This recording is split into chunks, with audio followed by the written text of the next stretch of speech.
Hi, I'm Jubin, partner at Kleiner Perkins, and this is Grit, a candid exploration of how hard it is to create, build, and scale world-class organizations.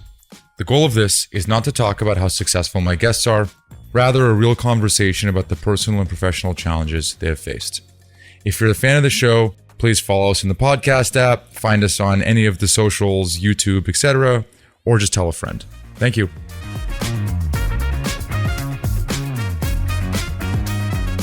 Today on Grit, we're looking back at some of the most interesting and coolest stories from our guests in 2024.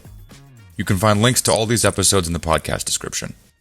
We're going to start with Lyft CEO David Risher. In the 90s, he started working for an internet bookstore that nobody had heard of called Amazon. 6 years later, it was time for him to move on, but he got a very special present on his way out the door. When you left, Bezos wrote a very nice note on your behalf, and he left an Easter egg. Mm-hmm. Is it still there? It is. Can you describe this?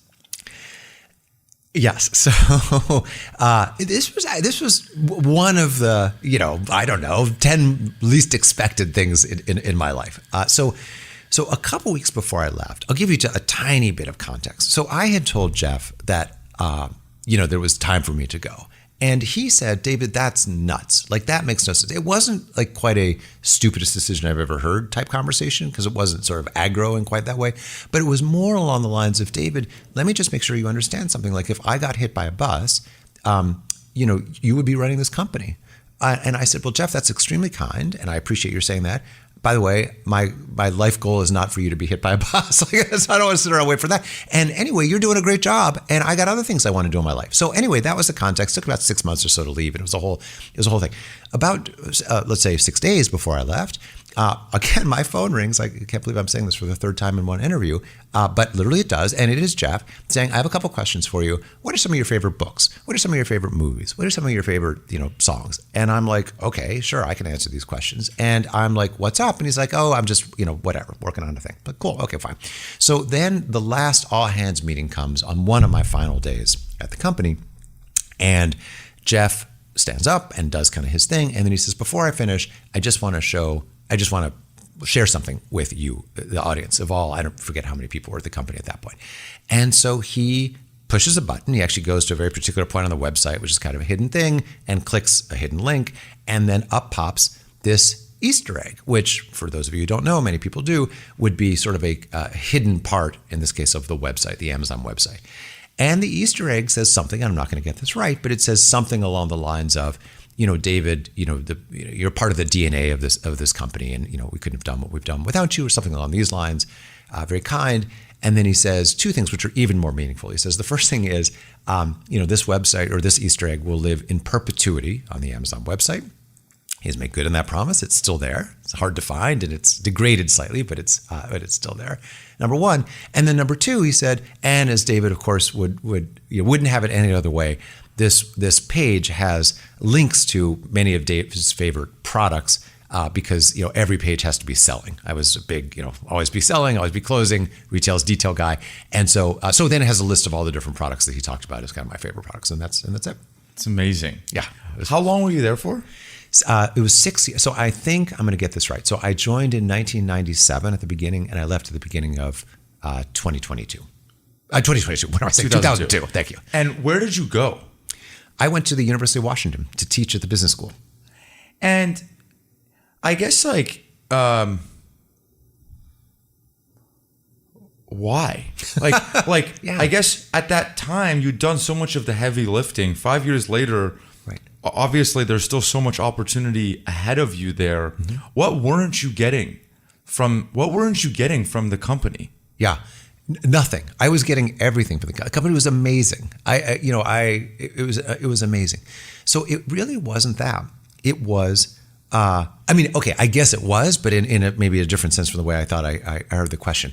It was more, what else is out there? What else is out there? So I think this is actually advice I got from my mother many, many years ago. She said something along the lines of, this was a particular moment where I was actually deciding whether or not to go to Microsoft, and I was evaluating, this was out of business school, whether or not to do that or to do something else, which would have placed me physically closer to my girlfriend at the time, who was someone that I was very fond of, had a very good relationship with, and it was a difficult decision because Seattle was a long way away from where she was, which was Chicago. Anyway, and her basic point was, if you spend energy thinking about what you're leaving behind, you will never do anything. You have to think about what's next. You can accommodate, you can think about, you can take account of what you're leaving behind, but you have to think of what's next if you're going to sort of do anything in life. And this was the same sort of thing. Like, I had been at Amazon through an incredible time. I had learned an unbelievable amount. I mean, it made my 2 years of business school look like, sort of elementary school compared to what you learn, 5-6 years working at a company like Amazon, helping it grow and so on and so forth. Learning from Jeff, learning from my peers, by the way, having 2 daughters, managing my whole life, all this stuff. And it wasn't like I thought I had nothing more to learn. My God, no. But it was, hold on, there's this itch that I've wanted to scratch ever since I was in 8th grade, which is at some day I want to teach. And while I'm sure I could be at Amazon for the next 3, 5, 10, 20 years, frankly, when I was growing up, I never particularly dreamed of being the CEO of a Fortune 500 company, not particularly, but I absolutely dreamed about teaching and being in a university setting or whatever. And so I thought to myself, you know what, it's time to go do that. It's kind of that simple. And then I got a great opportunity to teach a course called Competing on the Internet, which was perfect, hand in glove. And I will say, not only did I enjoy it, I was elected professor of the quarter, the first quarter I taught the course, and professor of the year, the first full year I taught the course. And the reason I say that is not just to brag, although I guess it is a little braggy, but also to say, like, I was good at it. And I thought maybe that was going to be true. And that was, again, super satisfying to me. Did you not miss the adrenaline of company building? I did. Yeah. So I tried to run a marathon. Actually, it didn't work out. I injured myself in training. I came up with other ways. You're finding other avenues to push your envelope. That's right. Including teaching, which doesn't necessarily sound like a challenging thing from the outside, but I ripped up the syllabus. I remade it with entirely, using HBS case studies. I did all these sorts of things. And so while it's not adrenaline-y even in quite the same way, there is a certain thing of, walking into a room at 8:30 in the morning and having 30 people look at you and say, like, okay, what do we got today? and frankly, making it up because I'd never done anything like this before. So while it doesn't give you that same rush in a certain way, there's another very satisfying, like, I'm creating this whole thing. I'm creating this course out of whole cloth, didn't exist before, and hopefully changing people's lives. Next up is Jason Kilar, the former CEO and co-founder of Hulu and former CEO of Warner Media. Between those companies, he tried and failed to launch a video service called Vessel. I asked him what it's like to go back and forth between fame and anonymity. This might be a weird question, but do you not care, like, what people... I'll put it a different way. When you go to start Vessel between Hulu and Warner Bros. Yes. It's a company that no one's ever heard of. None. Nobody. And, I mean, it's like when you leave Amazon to go to Hulu, it's like Hulu was non-existent at that point. We didn't have a name. You didn't have a name. No. And so I guess, like, do you, and then you go to Warner Bros. And you're in LA. Yes. And like when you're the head of one of these institutions. Yes. How long has Warner Bros. Been around for? 100 years. 100 years. You're the guy. Like there's an inner circle and then there's the innerest of circles, and you're pretty quickly in that in LA in this scene. Yeah, there's about 5 people that sort of, that run those kinds of companies. And those companies are, call it like the Warner Bros, the Sonys of the world, yes. like Disney, NBC Universal, Paramount. That's the list. That's the list. Yes. And in those worlds, I'd put Netflix on the list too. Netflix would be on that list, but not in LA. It's more of a tech different. company. A little different. Little, like, less media, traditional media, more tech company. Doesn't matter. My point is, do you not care about all of the things that come with the job? Yeah. Like, because the only way that I can see someone whiplashing from obscurity to relevance. Yeah. I don't know how else to say that. No, that's very well said. In the way that you are, is to not care. And maybe I'm wrong. You tell me. Yeah, I think it's a function of being raised in Pittsburgh. I really do. I've reflected on this because I know it's very unusual to do that kind of, as you say, peak to trough. I know that's not normal. And I think you're right that I do not assign much value of, if any, to that. And make no mistake, those gigs are really good for the ego. They're like a head of state. There's no doubt, like, you have security with you at all times. You have black cars following you everywhere you go. You have people on walkie-talkies signaling ahead when you're about to show up in a room. And so that strokes the ego. And the properties underneath you shape the world's narrative. Yes.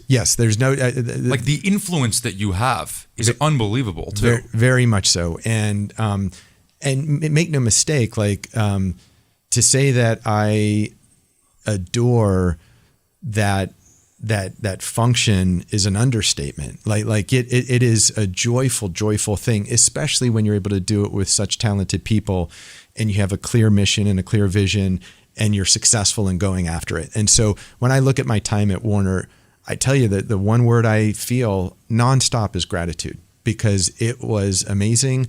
And I'm to this day so thankful that I had the opportunity to do that. And yet I also think that, and by the way, there's things that happen in life. And in this case, the company got sold and I wasn't dialed into that decision. That was an AT&T decision that was made in Texas. And so AT&T owned Warner Media. They bought it for over $100 billion in enterprise value. And a decision was made without my knowledge to jettison Warner Media. And the way they chose to jettison it was to basically combine it with Discovery. And in the process, they handed the keys over to Discovery. There was some high vote shares on the Discovery side and this, that, and the other. And so, but that happens. Like that's something that happens. That's corporate America. It is what it is. But make no mistake, for anyone who knows me and anyone who observed me, and when I was in that role, they would say, wow, Jason adores this. Like, he is all in, because there was an opportunity to have positive impact on the world through these amazing brands in partnership with these unbelievably talented people, both inside the company and the creative partners that we got to work with. And but coming back to your original question, I think because I was born and raised in Pittsburgh, which is about as far as you can get from Hollywood, and also being one of 6 in a family of 8, I think there's something about the air and the oxygen there that you better not get big in your britches. You better not allow yourself and your ego to be taking center stage. And I credit that to my mom and my father, my mom and my dad, and my brothers and sisters too. And so and again, I had nothing to do with it. That was just sort of the environment I was lucky to grow up in. And so you're right. When I go from peak to trough and hope to continue to scale those things, I really don't care that much about the ego of it all, because what I found is that can get in the way of success. Like that's when you lose your way, because at the end of the day, when it comes to business, it's really important that you be clear-eyed and very sober about, are you delighting customers or are you not? And that's really what matters more than anything else. The rest of it is noise. But if your ego gets in the way of that central critical thing, that's a real problem. And so for that, I'm really thankful for my upbringing in Pittsburgh. And do you also not really feel the corresponding lows? Meaning, like when Vessel is not working or not working in the way that you had hoped? Yeah. Oh, I totally feel the lows of that. Oh my God. Like, we set out to create something that ideally could have had the impact of a Google. I mean, that's what we were trying to do. We were literally trying to create the internet's first window. That's what we were trying to do with using a media analogy. And that was a very ambitious swing at the plate. And in success, we thought we could have created something that would be every bit as valuable as YouTube. And it didn't happen. And obviously we bear the responsibility for that. And it was crushing. Now, we were very fortunate in that we had a number of companies that were knocking on our door who really were interested in what we had built from a technology standpoint and from a team standpoint. So that was a really good situation. And that's how Verizon came to be. But it was crushing because, selling to Verizon was not what Richard Tom, my co-founder, that's not what we had set out to do. And while, it was a outcome to be applauded, that wasn't what we set out to do. So it was crushing. And so I feel the lows for sure. And by the way, I feel the highs too. It's just that it doesn't define me. Like when you don't find product market fit at a startup, I think there's some people that think that it defines them.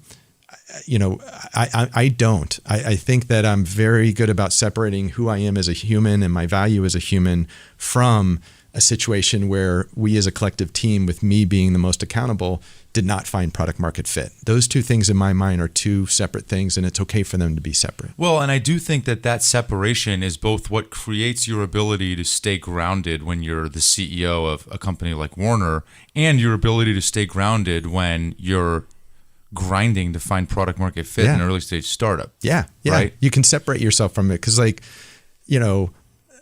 I'm a big believer, and I think Kara Swisher has said this publicly, and I'm really glad she said it, which is death is one of the greatest teachers on the planet. And I ascribe to that same philosophy, which is I often think about the fact that at some point, far sooner than I'd probably like, my time will be up. And as I remember that, kind of regularly throughout the week, it's kind of a good kick in the butt to be like, hey, listen, don't worry about the small stuff. Like, your time on this planet is going to be far shorter than what you would like. So just recognize that and make sure that you spend your precious time on the things that matter, including what you spend your time thinking about and worrying about. Because it turns out that, having all the trappings of being CEO of a massive company, it feels good and it's nice, but the minute you're done with that position, it all goes away. And you need to make sure that you're robust enough to say and know that, hey, this doesn't define me. I loved it and sort of, I think we did a really good job as a team, but it doesn't define you. Intercom CEO Eoghan McCabe co-founded the company in 2011, but stepped down as CEO in 2020. In this clip, he talks about how it felt to step aside and why he actually came back 2 years later. I ran away from the company I started. No one wants to do that. I was so sick I couldn't see some days. So I literally had no choice. I was deeply demotivated from getting beat up in the press, and our revenue trajectory was not awesome. So that was not fun. Did you feel like you ran?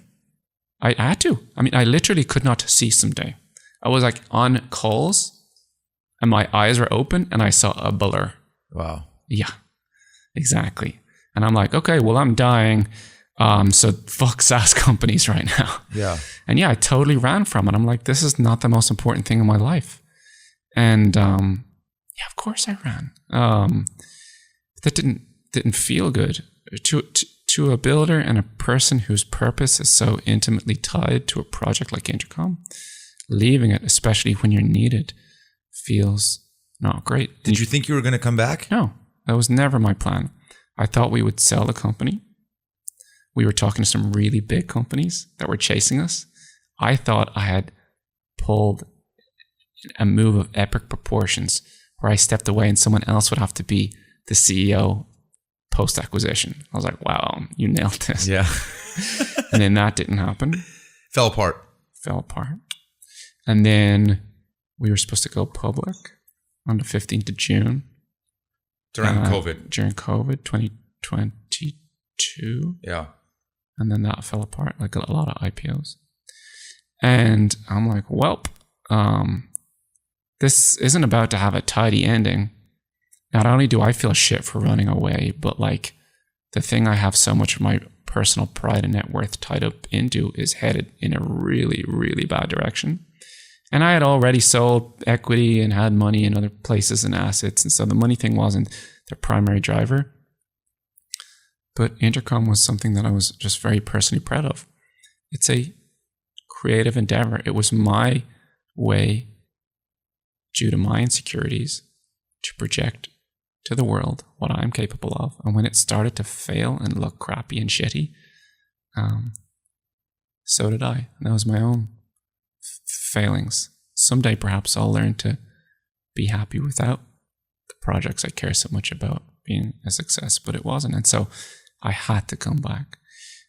But I was also excited and energized about the opportunity to have purpose again and bring to bear everything I learned. It's amazing that you learn a lot from building and failing and winning and failing and winning and failing. You learn a lot. But the lessons don't quite get crystallized till you step away. You have to kind of down tools for some reason. Just like you have to sleep every night to kind of lock in and synthesize memories. You need to not be at the grindstone to put together your principles. And so one of my superpowers, in fact, comes from the fact that I have got to step away where other leaders have not. And I got to look at myself from a distance and my own performance and realize here's the things I believe in. And then add to that I no longer deeply cared about my reputation, at least in the same way. That's kind of bullshit to say if I don't care about my reputation, but in the same way, I got to just apply my principles in a non-tethered fashion. So it all came together in a pretty beautiful fashion. TBD on where it all goes, but what was the wind up like to get to the point where you were like, okay, like holy shit, like I just told all these people I'm out, like how did you start? You unwound everything. Yeah. And then you have to rebuild back up. I tried to convince myself that this is a terrible idea. I told my 2 younger sisters who care a lot about me, and they said, don't do it. Everyone who cared about me, don't do it, because they could see what it does to me, because it's such an obsession. And I trade things off. It's like, don't go back. That's stepping backwards. That's going backwards. And I'm like, yeah, you're right. And then I found 2 camps of friends, some that were like, don't do it. And then others that were like, fuck yeah, do it. Because it's like the ultimate ego trip, going back to your company and ripping things up and like fixing it. And won't you be an incredible champion? Like such an ego trip, that thing. So the people who don't care about my ego and actually love me are actually like, don't do it, Owen. And the people who loved my ego, who want me to be the badass founder, are like, fuck yeah. Yeah. And I think I integrated both of those 2 messages. They were like the angel and the devil on each of my shoulders. And I think I integrated them. And I decided I would try my best to engage in a way that was healthier for me. Try to put down my ego a little bit and do this in a more principled, calm, and quiet fashion. And see if I could challenge myself to a new way of being a CEO and being a CEO of this company. And I've long believed that you can't really move on from your insecurities or heal from your trauma in a vacuum. You have to be in the arena, as it were. And so I think I knew that the fragility and the pressures of my ego that made this work so difficult for me, I would only heal from doing the work itself, triggering that ego and working through that difficulty and pain. What did you have to weigh trade-offs on, okay, now that I'm coming back, here's what I have to give up? I did. I used to I had 2 ambitions for my time off, apart from the monastic lifestyle I just described to you. One was to be able to sleep without setting an alarm. And 2 was to be able to have a drink during the week. Because like I would work so hard and I would love a glass of wine with a friend. And I'm like, nope, I'm not going to let myself do it because I have to work the next day. So they were my 2 soft ambitions. And the alcohol thing is just not good for anyone, whether or not you're working. So I kind of didn't do much of that while I was off. But I did do the sleeping thing. And I said, yeah, you're going to have to become regimented again. You're going to have to live that bullshit lifestyle where you've got 8 meetings a day. It's not a hero's lifestyle. People like fetishize this lifestyle. They like the idea of this badass running meetings to meetings, being so busy that you don't have time for anyone else. It's bullshit. It sucks. When I was finally free, and I have a bunch of CEO friends, I got to see how shit they were as a friend. So hard to book time with them. And I would give them shit for it. And I knew that I would have to become that again. One of these busy assholes, self-important busy assholes. So they were the trade-offs. I would have to live a more structured, stressed, pressured life and become a less good friend to a lot of people. And look, there's just no perfect way of living. People imagine and they try to work towards, maybe some people achieve it, a harmonious, balanced life where they've got this monastic flowing energy I described earlier, but they also work and they go to their meetings and they like strive for bigger and better things and build visions for the future. I haven't met a single person like that, actually. Everyone is stressed out. Everyone's running around. So I don't know. I don't have a perfect answer, but it's okay. We struggle through it. Life is not perfect. We just do our best. It's okay. Being an auto executive is a tough gig. Just ask former Ford CEO Mark Fields, who repeatedly had to prove that he was up to the job. One of his most famous battles was with then presidential candidate Donald Trump. I asked Mark about where his toughness came from. I'm not sure how to say this, but it's almost like I always felt like someone had something out for you. Like I never, like you had I don't know if it's part of the job to be the Ford CEO that then have a default target on your back or not. Did you feel that way? Because even in interviews, I'm like, God, these are like far more spicy than what I'm used to for most other CEOs. Well, I think a couple of things. One is everybody has an opinion on the auto industry. Right? Because most people drive cars, right? So it's a product literally that everybody uses. Getting back to what I mentioned earlier, the importance of the auto industry to various constituents is huge. And so when you're running a car company, you have lots of individuals who have both overt agendas and hidden agendas.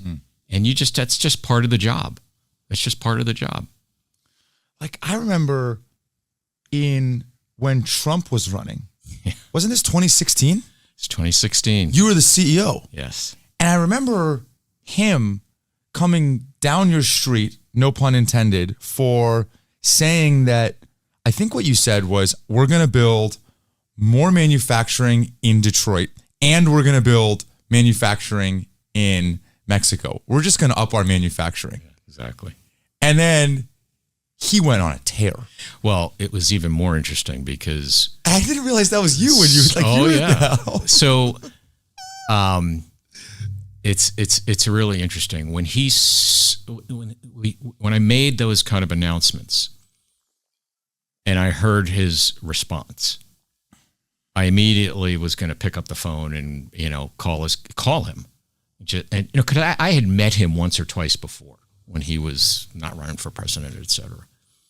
Dealing with things in New York, and I didn't know him well personally, but I was so pissed off. I was like, I want to call this guy, and my communications team said, well, you probably don't want to do this. I'm like, then I'm writing a fucking note, and so I wrote him a very nice note, and I kind of corrected some of the facts, and it was fascinating. He sends me back the note. And handwritten on the note, and he faxes it back, and I'm like, this is like it was 2016. I'm like, who the fuck faxes anymore, right? And he sends me back a nice handwritten note that says, Mark, I'm a big fan of Ford, Donald Trump. I'm like, okay, fine. He got the note, he read it, peace. So then a couple of weeks, it was about a month later, we announced that we were bringing an engine plant back that was producing engines in China, and we were going to produce them in Mexico. And so he glommed onto that, and it just allowed him to fuel the fire around, we're just moving jobs out of the U.S. He didn't care about the facts around that. Right. And he basically said, Ford is moving all of its manufacturing jobs out of the U.S. Right. And I got so fucking pissed. I told my communications people, I don't care. Get me on CNN, get me on CNBC, get me on, You did a media tour. And I got on out of the Ford studio, and I basically used the term, facts are stubborn things. And here are the facts. Because it came to the point where I needed to make sure that as a company, because as the CEO, you are the chief spokesperson for the company. And, I didn't want to start a pissing war with, one of the presidential candidates. But at the same time, you got to be able to kind of stand up and correct things. If for anybody else, for all of the employees and all of our constituents, so that we get our message out. And I did it, and that was it. It's insane. You don't seem to shy away from a good fight. No. Have you always been that way? Yeah, I mean, And I mean that like not like that you're combative, but I sincerely just don't think you're afraid of a good confrontation. I'm the youngest of three boys. So, when the youngest of three boys, you get your crap beat out of you when you're growing up, right? And so you get a little bit of toughness around you. I grew up in New Jersey, and, it was a great place to grow up. But, it's when you come from New York, New Jersey, you got a little bit of edge to yourself.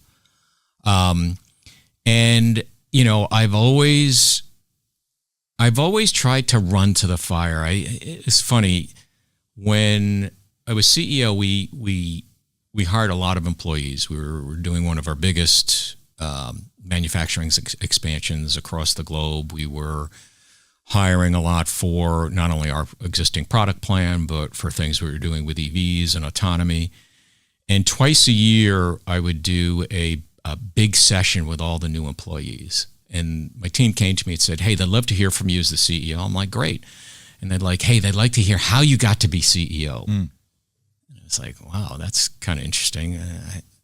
I use the example, when the media asked me when I was named CEO, they said, hey, when you joined the company in 89, did you have your aspirations to be CEO? And I'm like, hell no, I just wanted a job a year from now, right?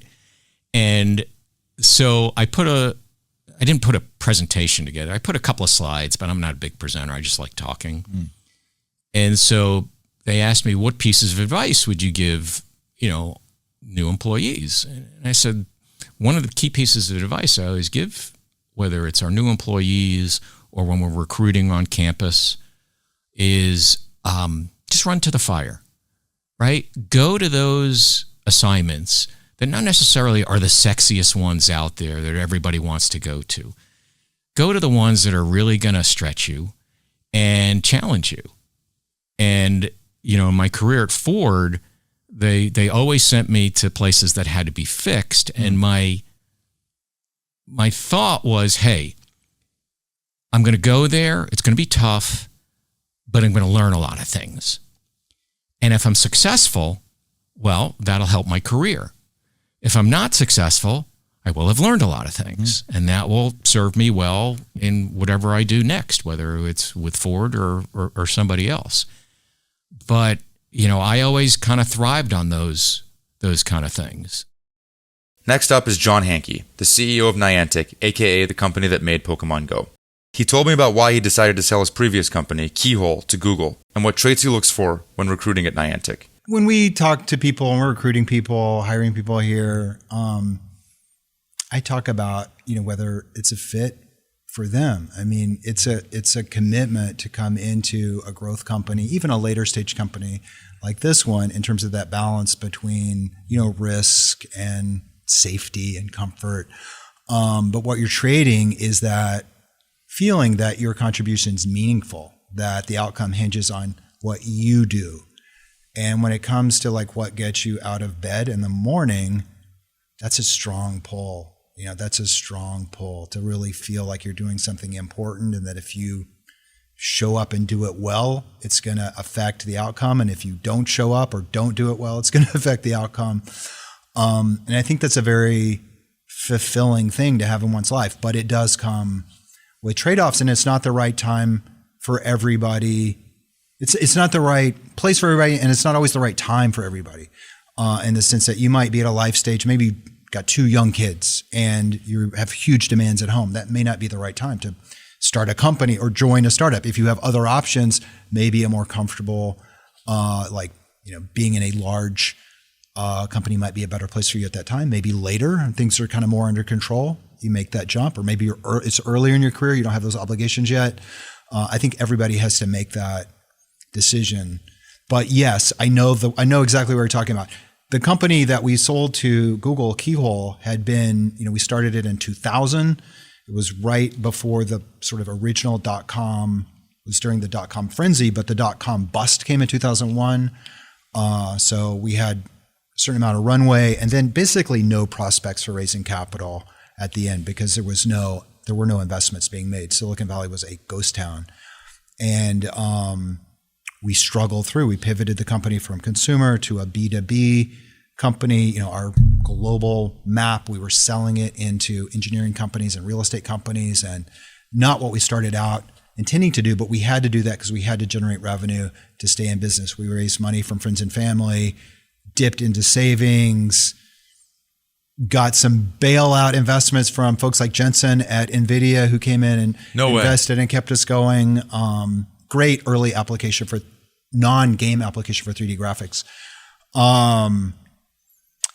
But we made it through 2004. We were break even. We had, we were like sub $10 million in revenue, but millions of dollars in revenue, could pay for the company. Went out to raise money at that point. We had multiple term sheets, and Google offered to buy the company, and we decided to sell because the prospect of growing and building inside of Google seemed very exciting at that time. But I remember right around the time that we sold, I was driving back to the East Bay from Mountain View, and I came across the Dumbarton Bridge, and literally on the backside of the bridge, on the East Bay side, coming down the ramp, ran out of gas in my car, and it just kind of coasted over to the shoulder. And I remember as I'm dialing, for the wrecker, just thinking, this totally captures how I feel right now. Like everything I had, and my kids were young at the time, very tough balancing, home life and work during that period, all those ups and downs. And I had just given it all my gas, Literally. All my gas, literally. So that, the respite being in Google for those years afterwards was a fantastic, life, stage for me. And just, it was a great place to be. So many talented and smart people, and an atmosphere of like, anything is possible, think big, go for it. And I learned so much there and had such an amazing time. Frank Slootman talks about this idea of maladjustment. Like he recruits for people that are maladjusted, as he says, meaning like something's up, like there's something inside of them, whether it's, an older sibling that was always better in school or sports, or a mother or father they could never, please, or some feeling of inadequacy, right? That formed early. And, I think that's really applicable to entrepreneurs too. Because in some ways it seems to me that there needs to be an irrational sense of motivation that can come from nowhere, but that log in the fire, I wonder like, well, do you have a reaction to that? Do you have that? Because the reason I bring it up is and maybe it's just time and wisdom, and, now you're at the fancy office on the Ferry Building, and, everybody knows the company, you raise it $9 billion, blah, blah, blah. But you seem to have really found a nice equilibrium. Was that always the case? Would you agree that you are at a nice equilibrium? I think relative to where I've been in the past, I think you could call it a great equilibrium. I mean, if you were to ask the people around me, is John at an equilibrium? I don't know if they would all uniformly say yes, because I'm still pretty driven. And, there's a certain level of intensity that is there. But, I don't know. For me, in my own kind of motivation, I don't know. I mean, coming from a small town, there's that sense that you got to prove yourself. Wasn't necessarily stepping into a world where I or my family, had connections to help do things. It was really, I had to sort of figure it out. And I know showing up out here in the Bay Area, I was so excited to be here, the place that I had read about as a kid and my heroes and so on. But, those people, they weren't necessarily going to hire me. I had to really prove that I belonged here and find a way to make it work for me out here. And that was through entrepreneurship. That was through starting a company and just making it work. So I don't know. I don't know that I had any other choice. I mean, that's just where I was guided by destiny. And I've got no complaints. It's been a incredibly fun. You still think journey. you have the same drive? Is that even possible? Can you have the same drive without the same desperation? Well, I'm definitely a different person than I was, in my 20s. Sure. And I think I'm a lot more mellow and a lot more balanced in terms of how I think, and just getting older and having a family and understanding how important that is, and understanding the responsibility you have to your children. That's going to cause you to become a different person. So no, I'm not driven in the same way that I was at a younger age. I'm just saying I haven't. It's not all gone. It's not all gone. Yeah. There's an element of that still there. I don't think you can ever fully shake it if it's part of your makeup. Like you think if I talk to your executive team, they would be laughing at this conversation saying, oh no, it's still alive and well. I think that's what they would say. Yeah. They would say he can continue to mellow out. It would be fine. It would be fine. Yeah. And can I ask you, like, when you think of your own intensity, what is that like? Give me an example of what intensity means in your mind. Or what do you think your executive team would say? Oh yeah, it's still there. What is it? Give me, what does that look like?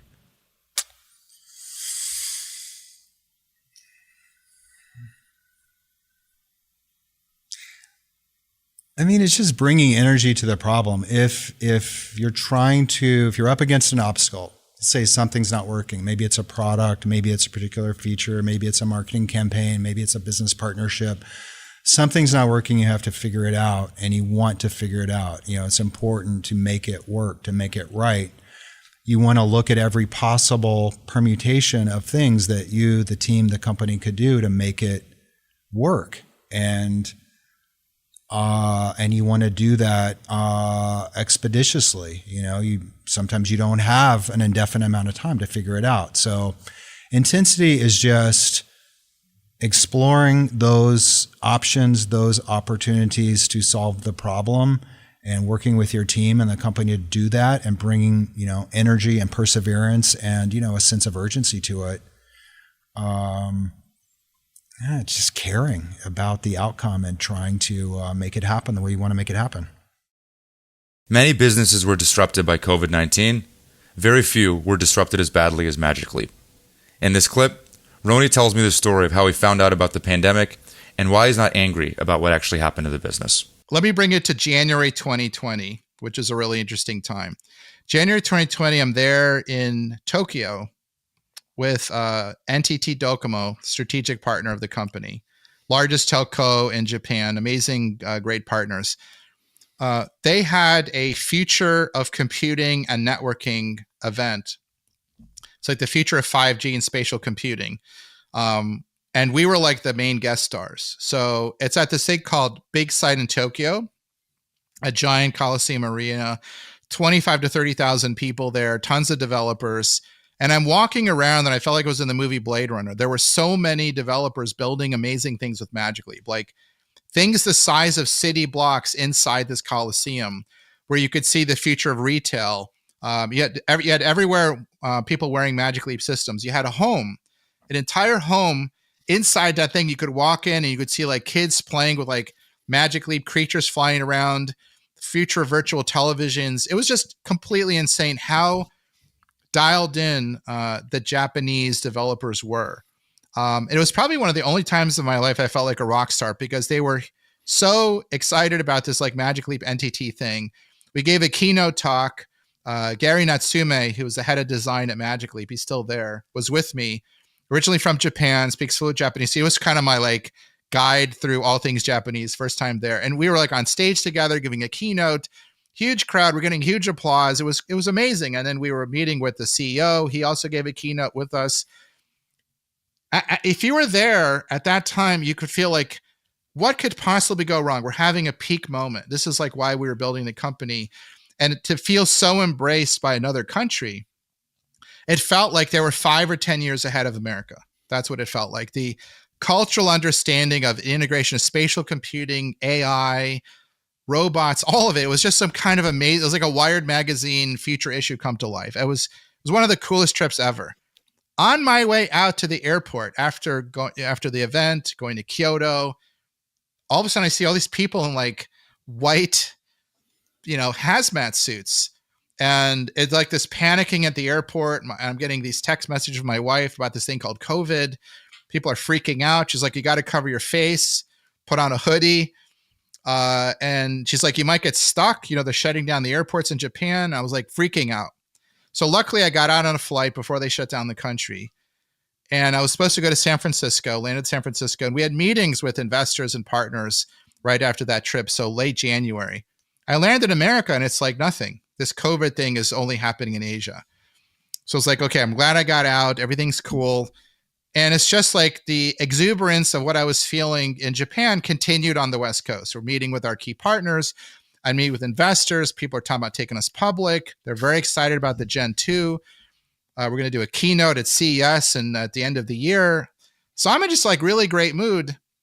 And then one of my friends in late February or early March, I think it was early March, because I think the shutdown happened like first or second week of March.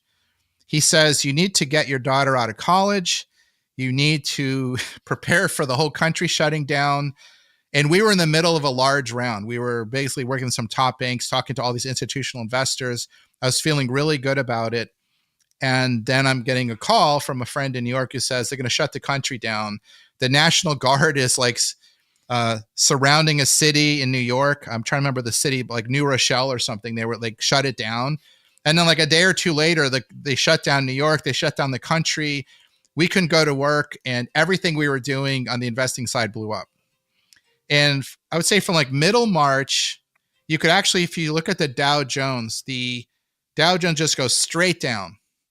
Like for 10 years, it goes straight up and it just goes straight down like a vertical cliff. That was like one of the worst days in my history. And then from that point through August was like horrifically difficult. Because if you're a giant company with 300 billion in reserve and like enough capital to get through whatever's going to happen, those companies did well. But many of my friends who were running startups like early stage, seed, A, B, growth tech, many of them just kind of exploded. Like VCs pulled back all the capital. We're like, who are we going to save?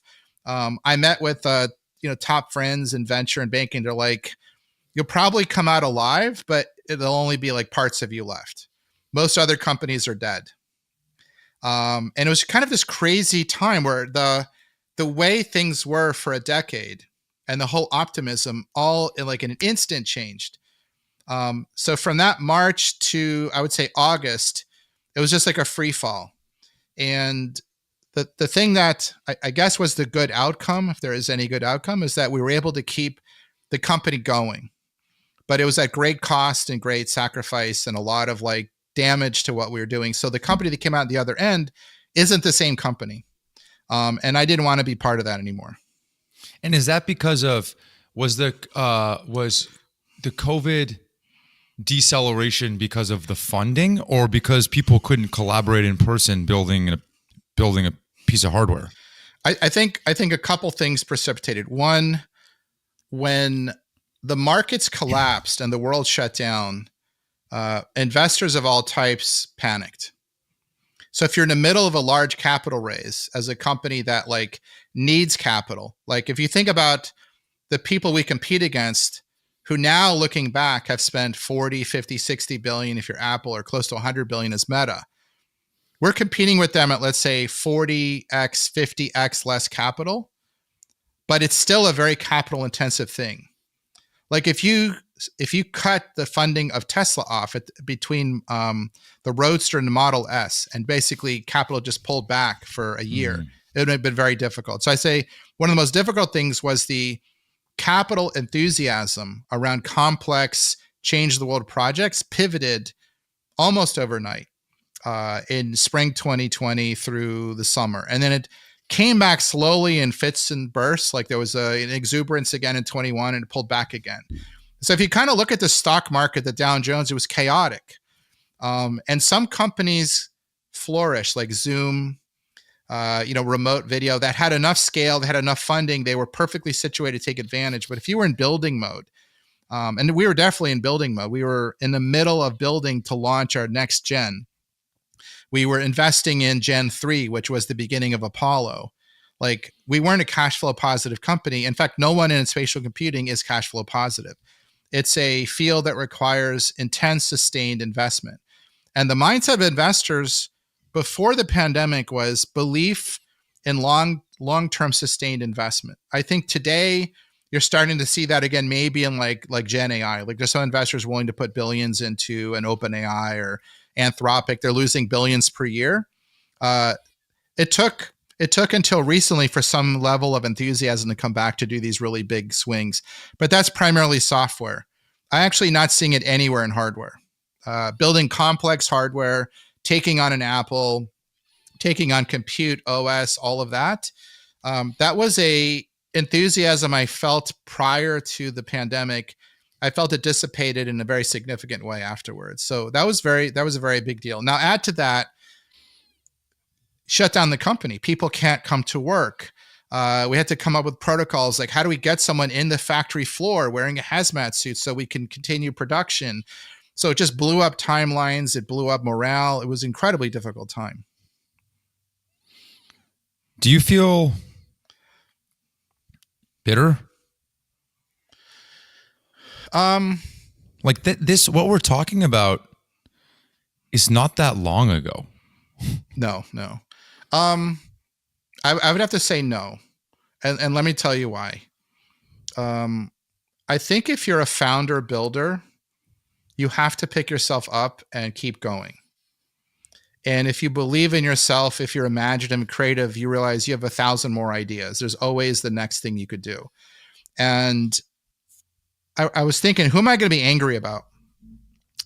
I encountered a once in a century pandemic that hurt millions of people, that damaged the world, that was awful. It changed the course of history in so many ways. So everyone was affected by it.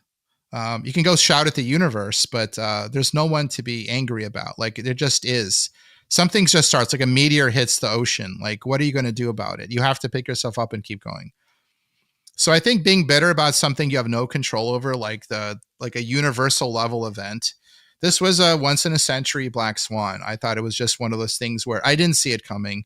I didn't see the shutdown. I don't think anyone really did, how much it would change all of us, the whole global society. And thank God, we largely came out intact. There's still parts of Magic Leap going. Most of my friends, most of my family made it through. But, I've got friends and family that didn't make it, that died from COVID, that really had the hardest consequences from it. So to the suffering I had and the team had, when you look at some of the suffering other people had, you have to be more thankful than bitter to have made it through there largely intact, Is it possible to lead one of these world-changing companies without making personal sacrifices? It's a question I ask myself often. Qualcomm's chairman of the board, Mark McLaughlin, says no. But at the same time, he believes work can literally become an addiction. When you're working really hard and you're on your game and you're involved and, you put an enormous amount of time and energy into your work. And, when you what do you get out of that is positive reinforcement, right? You get people saying, you see results. People say, hey, you're really good at this, right? Mm-hmm. You get rewarded in compensation. You might get a promotion. You get all these things in the business world. They're all good, right? But they're positive reinforcement. And my little joke with people today is I said, just remember this, work is a pie eating contest.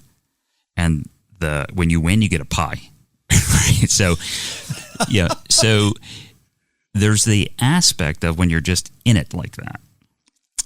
It literally, I'm not exaggerating, it's literally an addiction. Like, there's dopamine, right?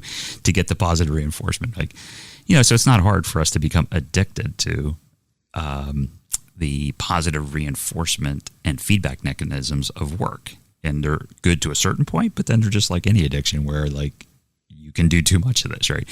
So I would compare, and I'm not doing this lightly. I'm not trying to make light of this at all, but I actually believe, there's lots of books about this. So it's not just me making it up saying, there's a lot of dopamine addiction to go. Yeah, your right? career. Yeah. Especially being good in your career. Yeah. So if you were to stop that, again, not a screeching halt, right? But, to dial it back, right? You would actually have a detox event, right?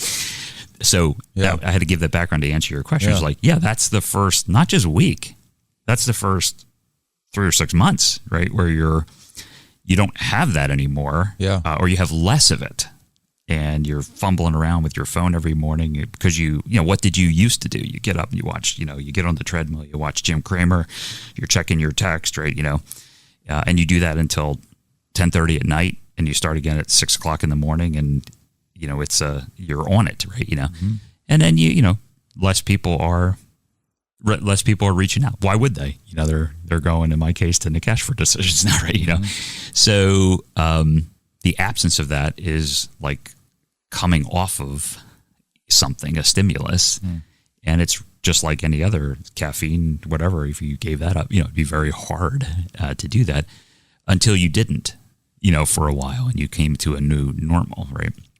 And you know, I've observed, talked to lots of people who did this unsolicited advice for people, like if you're thinking about like slowing down, semi-retirement, you know, or if you're older in retirement, whatever the case may be, that's where most people come off the rails right there in the first 3 to 6 months, because they can't take that.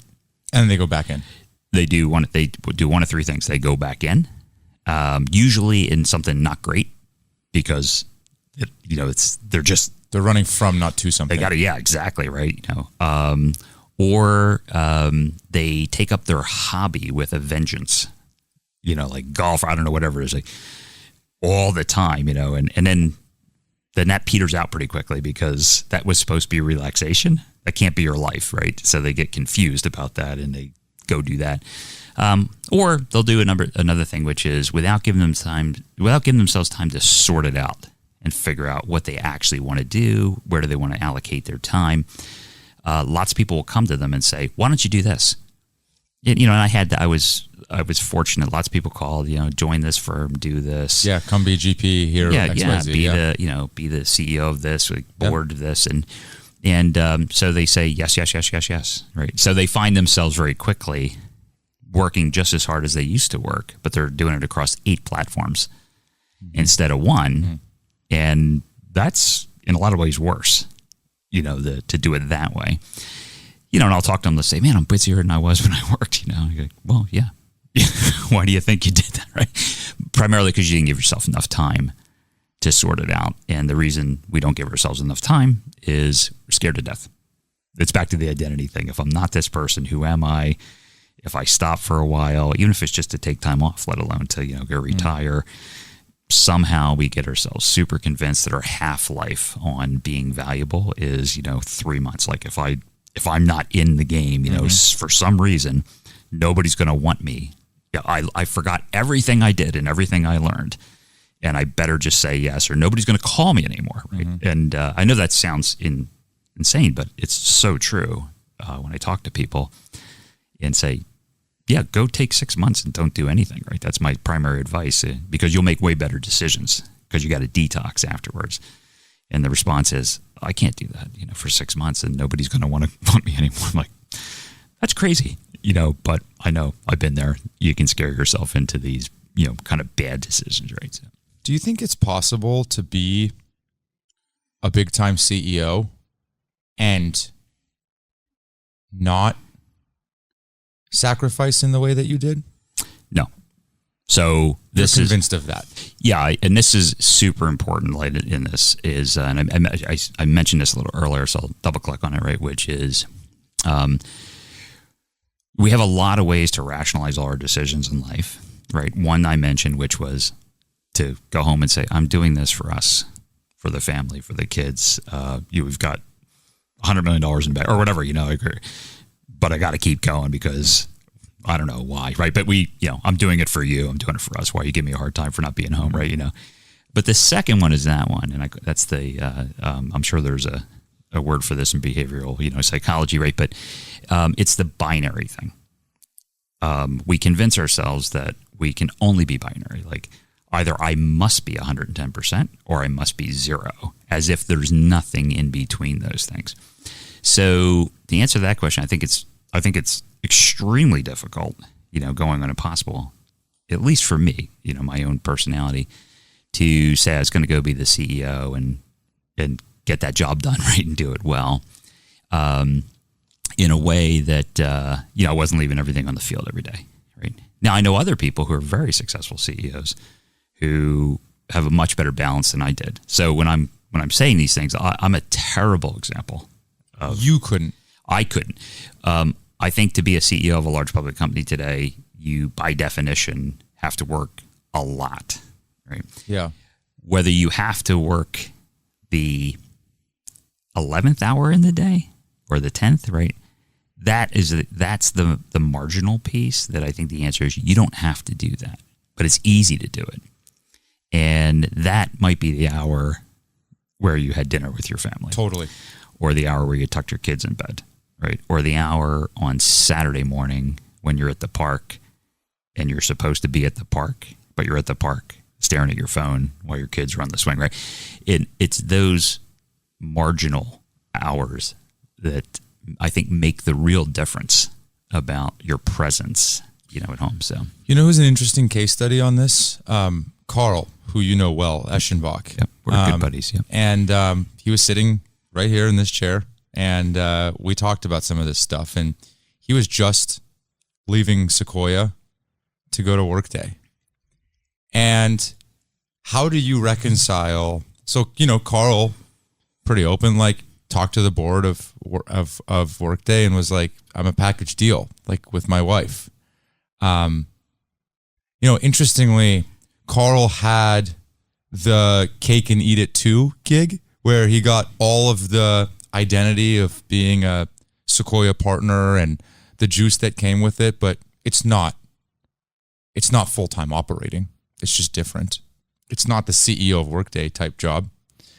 And every day for at least a year, maybe two, longer, you know better than me, it was eating away at him that he hadn't left it all out on the field.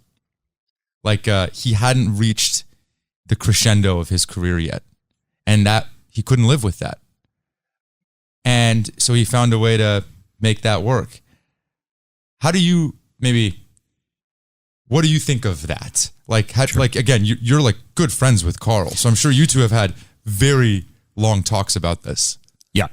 Carl and Anna, are the salt of the earth, the amazing couple, and their family is amazing, right? And then Carl's an individual, as an operator, and his person is amazing. Nothing but great things to say. And we have talked about this, and it's a struggle for sure. It's everybody's individual struggle, right, as to what they want to do. I think for what it's worth in his case, the point that I made earlier is the main point. It's the self-awareness. What is your true disposition here, right? And are you looking in the mirror and admitting what it is? Totally. And, so I think you're not coming up with the story that this is for other people. Yeah. So I think to the extent that, he and I think he did that. He's a very straightforward, he's a prayerful guy, right? He's a faithful guy. And I think he is very self-aware about what he's trying to get done and why. And he and Anna, are an extremely close couple. And so again, these aren't value judgments do it, not do it. Totally. It's just saying whatever you're going to do, whatever choice you make, just be honest about it with yourself. Don't worry about convincing other people as to what you're doing and why, and rationalizing it. And I think, not to speak about Carl, but I think he's a very grounded guy, right? So in his case, to go do the Workday thing, got it. Yeah. Fantastic. He's doing a great job, right? Not surprisingly. And I think his family's very supportive and all good, right? Because his disposition is pure. Yeah. And self-aware about it. Whereas in other cases, other people make decisions about, I got to go do that for me, right? But I'm going to try to convince you it's for you. All right. Our final clip comes from Taylor Francis, the co-founder of enterprise sustainability platform Watershed. When we spoke in April, he had just crossed a hiring milestone and was thinking a lot about what it means to create a company's culture. Take a listen. You're at the 300-person mark-ish? Actually, just this week. Congrats. Holy shit. Where were you at last time this year? I think last year this we time. were probably about 200 people this time last year. And then what about the year before that? Probably about 50 people. Wow. And, I can't remember the name, but there's a name for when you cross like 130 or 20. I'm sure you know the name. What's the name? The Dunbar number. The Dunbar number, yeah. It's a fancy way of saying that basically you forget people's names. You don't know everybody's name in the company anymore. Is that, you've passed that? You've blown by that. Is that is that odd? Like, oh shit, like we're becoming a big company. Like, big, relatively speaking. Yeah, I think that it changes the work you have to do, for sure. Our first office was 3 blocks away from here on Freelawn Street, and we rented it actually in the middle of COVID. And during COVID, we said, one person can work from the office a day. And it was kind of a perk. You can escape, your work from home, being in the same room as your partner, and alternate who can work from this office every day. And then once folks got vaccinated, we had people in that office. And I look back on that with a lot of fondness because we had lunch around the picnic table outside, and the whole company fit around the picnic table. And so you don't have to do a lot of internal comms work at that stage. Right. Osmosis is a very powerful tool for internal comms. Right. And when you pass the Dunbar number, I think it means that as leaders, there's now a whole new category of work, which is how do you get everyone the shared context, right? If Christian, Abby, and I want to have the shared context where we can, run the company together, that kind of extends to the whole company. You want everyone to have the shared context of customer needs, business context, engineering priorities, constraints. And it happens automatically when you're all around one table. It takes a lot of work as you start to grow. Just keep going. Sorry, I interrupted you. Oh, well, I was actually an entrepreneur who I really admire gave me advice when we were just getting started. And he said that culture begins when there's a closed door. The second there's a meeting where not everyone's in that meeting, that's where you need to really invest in culture, because culture is what fills the gap. Culture is what tells people, I know what's going to happen in that meeting because notes are going to be shared, because we've got a culture of transparency, of shared ownership. And in bad cultures, that's a moment where people start to think about their own position rather than what's best for the company. And so, yes, there's a big threshold that happens once you cross Dunbar's number, but I was really struck by that thought that culture actually starts much earlier, and the kind of organizational norms that lead people to build a really high-performing organization actually starts at that picnic table. At the picnic table, yeah. Do you feel like knowing what you know now at 300 people, do you wish you did even more intentionally or differently around the metaphorical picnic tables?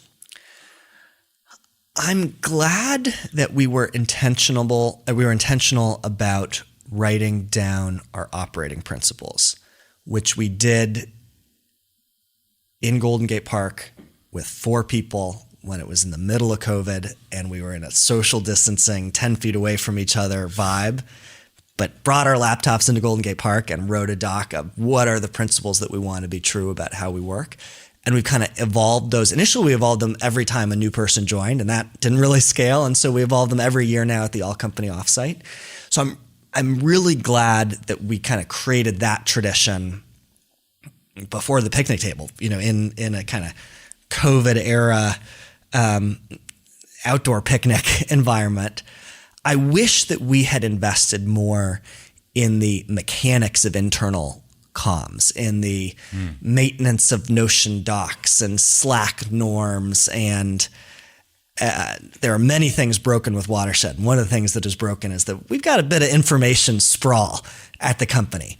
And I think that's a thing where we're now investing a lot to try to correct. But I wish we'd had the realization that there was a real job there in kind of shaping the way the river was going to flow on documents and context and communication channels, because that matters on getting everyone on the same page. And are those operating principles independent from the principles that you and the 2 co-founders laid out? I think that was V0 of the operating principles. Okay. And V1 was actually V0 was maybe 3 principles. V1 was a very long list around the type of company we wanted to be. And now we've got kind of 5 principles that, I think are water. They're both anthropological and they're aspirational, right? They're anthropological in describing how we've done our best work. And they're aspirational in the way we want to change the company to do even better work. Give me an example. Tomorrow. Well, the 2 principles that have been evergreen since the first iteration are customer obsession, be customer obsessed. And I think that speaks for itself. It's the first one for a reason. It speaks to companies only have a license to do something that matters in the world if there are customers being delighted every day. And that goes back to Sweetgreen and it continues to the last customer we signed yesterday. The other one that's been evergreen since the beginning, it's taken different formulations, is trying to build a company at the intersection of intensity and care. And this notion that we want to be a company filled with people who are intense, who are outcomes driven, who are gritty, who are persistent, resilient, competitive, accountable. You're trying to do something really special in the world. But we don't want to be a company of intense jerks. We want to be a company of people who are intense, but also have deep empathy, deep integrity, deep kindness, kind of care for the people that they work with. I think that is a magical Venn diagram. And I think there are many companies that are intense but not caring. I think there are many companies that are caring but not intense. Our aspiration, and on our best day it's true, and it's our aspiration for this to be even more true, is to be at that intersection of intensity and care. And I think that's where really special work can get done. That's it. Thanks for listening. If you like the episode, please tell a friend and check back every Monday morning for a new guest, or go back into the archives where we've done more than 200 episodes with some fantastic folks. This podcast is a Kleiner Perkins production and was edited by Eric Johnson from Lightning Pod. Thank you.